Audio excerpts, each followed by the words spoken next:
Traduciendo el hablante absurdo, el avance de la tecnología nos ha permitido entendernos mediante herramientas que eliminan las barreras sociales. El mundo se ha ampliado de pueblos y regiones a provincias, estados, países y continentes.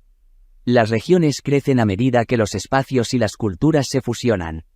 Por eso muchas lenguas han desaparecido, mientras que otras han evolucionado para que la comunicación sea más sencilla y práctica. A lo largo de la historia, se ha intentado crear una lengua universal, como el esperanto, en busca de una comunicación eficaz y fácil. Sin embargo, al ser artificial y no espontánea, no consiguió ser adoptada por los distintos pueblos. La lengua ha respondido a menudo a circunstancias de necesidad, aunque no sean del todo claras, para superar las limitaciones de las fronteras maternas. No puede decirse que hablar una lengua sea la única forma de entender al resto del mundo. Por ejemplo, los chinos están repartidos por todo el mundo y viven en muchos países, pero hablan principalmente mandarín entre ellos. El árabe es un caso curioso, especialmente en Europa, sobre todo en España. A pesar de más de 700 años de ocupación en el pasado y de volver ahora a establecerse en las tierras de sus antepasados para huir de la pobreza y la violencia de sus diferentes regiones de origen, el árabe se habla en sus diferentes dialectos y variantes solo entre ellos. Aunque muchas palabras de la lengua española o castellana derivan del árabe, como almohada o aldaba. El francés tuvo su época dorada, hablado en el pasado por algunos países conquistados, pero también como expresión del arte y la cultura. Mantiene su importancia como lengua de reconocimiento mundial junto con el inglés y el español. El inglés se convirtió en una lengua importante en el mundo de la comunicación económica y del conocimiento estudiantil después de la Segunda Guerra Mundial. La segunda lengua más importante del mundo después del inglés es español.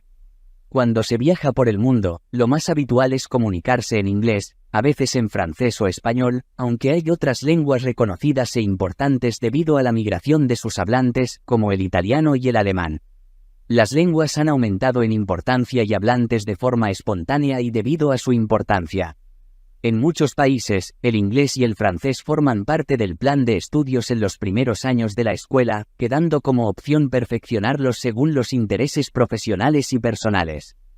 En casi todos los países árabes hablan su lengua materna, el francés y el inglés. Esto les permite la comunicación mundial y la expansión cultural y del conocimiento social. En México se habla español y sus dialectos o lenguas antiguas como el azteca son conocidas por muchos en sus regiones. En el resto de América Latina, el español es la principal lengua materna, el inglés es un factor importante en el mundo de la cultura y los negocios, y se conservan los dialectos o lenguas indígenas.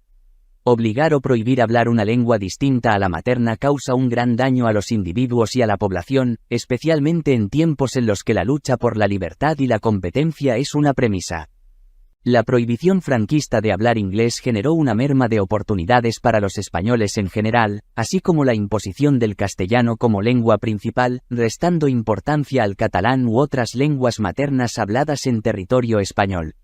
Esto último forma parte de una herida del pasado de tanta violencia, imposición, falta de libertad y reconocimiento cultural. Como era de esperar, esto se ha convertido en una represalia subconsciente, repitiendo los errores que la generaron. Han pasado los años. En España, la lengua oficial principal es el español o castellano, con las lenguas regionales en segundo orden de importancia. Llama la atención que lugares como Barcelona, que depende del turismo, solo muestre información en catalán a sus visitantes. Ni siquiera en inglés, que es un recurso necesario para los turistas que casi seguro se comunican en inglés. Del mismo modo, se niega el acceso informativo a los españoles que no viven en Cataluña y a los miles de inmigrantes latinos que generan crecimiento económico y social.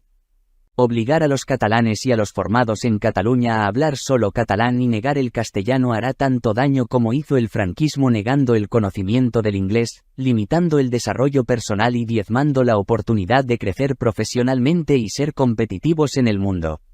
El catalán no es una lengua importante fuera de su zona de habla. El español es la lengua más importante y hablada del mundo después del inglés, por lo que perjudicar a su propio pueblo negándole ese recurso bajo un discurso nacionalista populista engañoso no tiene nada que ver con preservar la historia y la identidad. Es un daño cruel. tanto a las personas de origen catalán como a los inmigrantes y visitantes, que son los que realmente hacen crecer y florecer la economía, la cultura y el enriquecimiento mental. La libertad es lo que realmente enriquece a las personas. Libertad sin engaños ni manipulaciones. Aprender una lengua por motivación es diferente de la obligación sesgada. Víctor Avilán. Nos seguimos leyendo, escuchando y compartiendo. Sencillez-y-orden.es. Les sugerimos entren a las siguientes plataformas tecnocientíficas activas de ámbito internacional: radiosapiens.es y revistanube.com. Actualidad y máximo rigor científico, cultural y divulgativo.